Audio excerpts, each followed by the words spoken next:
ఒక మైనర్ అమ్మాయికి అన్యాయం జరిగితే ఎవరు ముందుకు రాలే. ఇటు కాంగ్రెస్ నోరు మూసుకున్నది, అటు చేసిన వాళ్ళు తప్పు చేసిన వాళ్ళు బీజేపీ వాళ్ళు కాబట్టి వాళ్ళు కూడా నోరు మూసుకుని ఉన్నారు. కొట్లాడింది ఎవరు? కొట్లాడింది ఎవరు? నిలబడ్డది ఎవరు? అల్టిమేట్ గా తెలంగాణలో ఎవరికి ఏ సమస్య వచ్చినా మళ్లీ నిలబడి కలబడేది ఎవరు? గట్టిగా చెప్పాలి, నిలబడతలేదు. కేసీఆర్ గారి బృందమేనా? కేసీఆర్ దళమేనా? మళ్లీ నిలబడేది, కలబడేది, గొంతు విప్పేది, కొట్లాడేది మళ్లీ మనమే. కానీ ఒక్కసారి మనందరం కూడా ఆ తల్లికి, ఆ తండ్రికి, ఎవరైతే అమ్మాయి తల్లిదండ్రి ఉన్నారో వారిద్దరికీ గట్టిగా చప్పట్లతో సలాం చెప్పాలి, గట్టిగా చప్పట్లతో సల్యూట్ కొట్టాలని చెప్పి నేను విజ్ఞప్తి చేస్తా ఉన్నాను. ఎందుకు?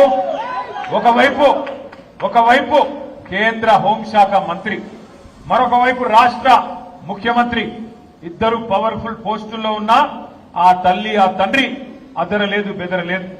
ఇద్దరు కుమ్మక్కై, ముఖ్యమంత్రి కేంద్ర మంత్రి ఇద్దరు కుమ్మక్కై ఆ అమ్మాయికి అన్యాయం చేయాలనుకున్నా ఆ తల్లి తండ్రి వెనుకకు తగ్గలేదు. కామాంధుడి చేతిలో విలవిలలాడిన అమ్మాయికి న్యాయం చేయాలని చెప్పి ఆ తల్లి తండ్రి చేసిన పోరాటం, దానికి అండగా మన బీఆర్ఎస్ పార్టీ మహిళల నాయకత్వం, మన బీఆర్ఎస్ పార్టీ మహిళా బృందానికి కూడా గట్టిగా చప్పట్లతో మీరు అభినందనలు చెప్పాలి. ఎక్కడికక్కడ పోరాటాలు చేసి మహిళా కమిషన్, డీజీపీ అంబేద్కర్ గారి దగ్గరికి పోయి మన మహిళా నాయకత్వం మొత్తం కాళికాదేవిలాగా విరుచుకుపడి మరి ఎక్కడి వారక్కడ నిలదీస్తే మన పెద్దలు, మన party general secretary doctor RS Praveen Kumar గారికి కూడా గట్టిగా చప్పట్లతో అభినందనలు చెప్పాలా. ఆయన ఒక మాజీ ఐపీఎస్ అధికారి, అన్ని విషయాలు తెలిసినవాడు. అందుకే గట్టిగా పోరాటం చేస్తే ఆ అమ్మాయి తరపున మన బీఆర్ఎస్ శ్రేణులు గాని, మహిళా నాయకులు గాని, విద్యార్థి సంఘాలు గాని, సోషల్ మీడియా వారియర్స్ గాని ఈ పోరాటంతో చివరికి నిన్న మరి ఆయన లొంగిపోయిండో, అరెస్ట్ అయిండో ఆ డ్రామా నడుస్తున్నది. కానీ మొత్తానికి ఇవాళ ఆ అమ్మాయికి కొంత న్యాయం జరిగే పరిస్థితి వచ్చింది. ఇవాళ నేను ఒకటే అడుగుతా ఉన్నా ప్రధానమంత్రి మోడీ గారిని, అయ్యా మీరు అంటున్నారు బేటీ బచావ్ బేటీ పడావ్ అంటున్నారు, కేవలం నినాదాలకే పరిమితమైతే న్యాయం జరగదు. మోడీ గారు బహుశా భారతదేశంలో మొట్టమొదటిసారి ఒక కేంద్ర మంత్రి కొడుకు మీద లుకౌట్ నోటీస్ ఇచ్చే పరిస్థితి వచ్చింది. కేంద్ర మంత్రిని ఇవాళ మీరు బర్తరఫ్ చేయకపోతే ఇక్కడ విచారణ సజావుగా జరిగే పరిస్థితి లేనే లేదు. ఎందుకంటే ఆ తప్పు చేసిన వ్యక్తిని దాచిపెట్టింది ఎవరు? 9 రోజులు ఎవరు దాచిపెట్టిండ్రు? ఆ కేంద్ర మంత్రి గారే కదా. ఇవాళ ఒక్కసారి దయచేసి ఆలోచన చేయండి. నిజంగా కూడా ఇలాంటి వ్యక్తులు పదవుల్లో కొనసాగుతూ ఉండడం అది తెలంగాణకే కాదు భారతదేశానికి కూడా అవమానకరం. మైనర్ బాలికకు అన్యాయం చేసింది కేంద్ర మంత్రి కొడుకైతే, మైనర్ బాలిక తల్లిదండ్రుల్ని భయభ్రాంతులకు గురి చేసింది స్వయంగా కేంద్ర మంత్రి. ఆయననే పిలిచి బెదిరించి వాళ్లను మరి ఇబ్బంది పెట్టే ప్రయత్నం చేసినారు. ఇంత తీవ్రమైన కేసును నీరుగార్చే ప్రయత్నం చేసింది ఈ రాష్ట్ర ముఖ్యమంత్రి. హనీ ట్రాప్ అని మీడియాను మనీ ట్రాప్ లో వేసి మీడియాను గొంతు నొక్కి వాళ్ళను కూడా వార్తలు రానియకుండా చేసింది ముఖ్యమంత్రి, కేంద్ర మంత్రి ఇద్దరు కలిసి పెట్టిదంతా మీకెందుకు చెప్తున్నాను మీరు అనుకోవచ్చు. ఎందుకంటే ఒకటే ఒక్క డిమాండ్ మనందరిది ఈ సమావేశం ద్వారా, ఖచ్చితంగా కేంద్ర మంత్రి గారిని వెంటనే బర్తరఫ్ చేయాలని ఈ సమావేశం నుంచి మీ చప్పట్ల ద్వారా కేంద్ర ప్రభుత్వానికి మనం డిమాండ్ చేద్దాం. లేకపోతే ఏ ఆడపిల్ల కూడా ధైర్యం చేయదు. రేపు తన మీద ఏం జరిగినా, ఏ అఘాయిత్యం జరిగినా ముందుకొచ్చే ధైర్యం చేయరు. పెద్దవాళ్ళు తప్పించుకుంటారు. అధికారంలో ఉన్న వాళ్లకు ఇబ్బంది కాదు అనుకుంటే ఏ ఆడకూతురు కూడా రేపు బయటికి వచ్చి మళ్ళీ కంప్లైంట్ చేయడానికి కూడా భయపడే పరిస్థితి వస్తుంది.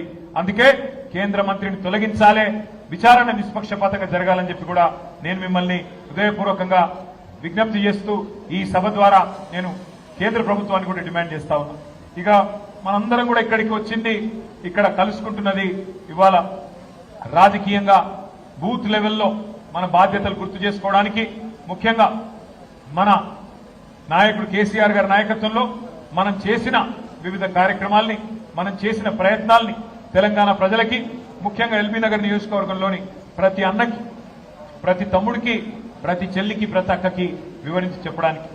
మీరందరూ కూడా నిజానికి ఇక్కడ కూర్చున్న మా సోదరులందరూ, నేను సుధీర్ రెడ్డి గారిని అడిగినాను, అన్నా మరి మీరు పొద్దున్న నుంచి సాయంత్రం దాకా శిక్షణ కార్యక్రమం అంటున్నారు, హైదరాబాద్ లో జనరల్ గా మరి అంతసేపు ఎవరు ఉండరు, హైదరాబాద్ లో మన నాయకులు కానీ కార్యకర్తలు కానీ ఒక గంట సేపు మీటింగ్ వస్తేనే ఎక్కువ అంటే సుధీర్ రెడ్డి గారు నాతో ఒక మాట అన్నారు. అన్న, మా ఎల్బీ నగర్ కార్యకర్తలంటే, మా నాయకులంటే క్రమశిక్షణ కలిగిన వాళ్ళు.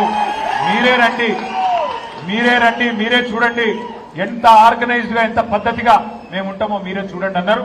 అన్నట్టుగానే 1320 మంది అంటే 1320 మంది ఒక్కరికి తగ్గకుండా ఉదయం నుంచి ఇప్పటి వరకు నిబద్ధతతో కూర్చున్నందుకు మీ అందరికీ హృదయపూర్వకంగా నేను అభినందనలు తెలియజేస్తా ఉన్నాను. ఇవాళ చాలా మంది ఏమనుకుంటారంటే కార్యకర్తలు, నాయకులు అంటే కేవలం ఎన్నికలప్పుడు మాత్రమే గుర్తొస్తా ఉంటారు రాజకీయ పార్టీలకి. కానీ ఇవాళ సుశిక్షితులైన సైనికులుగా మనం పనిచేయాలి అంటే శిక్షణ అవసరం. శిక్షణ ఎందుకు అవసరం అంటే, ఏ రంగం తీసుకున్నా, ఒక డాక్టర్ అయినా, ఒక ఇంజనీర్ అయినా, ఒక న్యాయవాది అయినా, ఒక జర్నలిస్ట్ అయినా, మరి వేలాది మంది, లక్షలాది మంది, కోట్లాది మంది జీవితాల్ని ప్రభావితం చేసే ఏ వృత్తిలో ఉన్నా శిక్షణ తప్పకుండా అవసరం. అజ్ఞానాన్ని తొలగించడానికే శిక్షణ, ఎప్పటికప్పుడు జ్ఞానాన్ని పెంపొందించుకోవడానికి, అజ్ఞానాన్ని తొలగించుకోవడానికే శిక్షణ కార్యక్రమాలు. పార్టీ సిద్ధాంతం ఏంది, మనం అమలు చేసిన కార్యక్రమాలు ఏంది, ఏ రకంగా వాటిని ప్రజల్లోకి తీసుకొని పోవాలి, ఏ రకంగా కలిసికట్టుగా మనం నడవాలి, ఇవన్నిటినీ చేసుకోవడానికే శిక్షణ కార్యక్రమాలు. మీరు ఆత్మవిశ్వాసంతో కనుక ఉంటే, మీ దగ్గర పూర్తి సమాచారం ఉంటే, ఉదాహరణకి మీ ఎల్బీ నగర్ నియోజకవర్గం ఉంది. పెద్దలు సుధీర్ రెడ్డి గారి నాయకత్వంలో ఎల్బీ నగర్ జంక్షన్ ఇదివరకు ఎట్లుండే, ఇవాళ ఎట్లున్నది మీ కళ్ళకు నా కళ్ళకు కనబడుతూనే ఉన్నది. ఎన్ని ఫ్లైఓవర్లు కట్టినాం, ఎన్ని అండర్ పాస్లు కట్టినాం, ఎన్ని రకాల మరి అండర్ పాస్లతో పాటు ఎస్ఆర్డీపీలో ఎన్ని కార్యక్రమాలు చేసినామో మీ కళ్ళ ముందు ఉంది.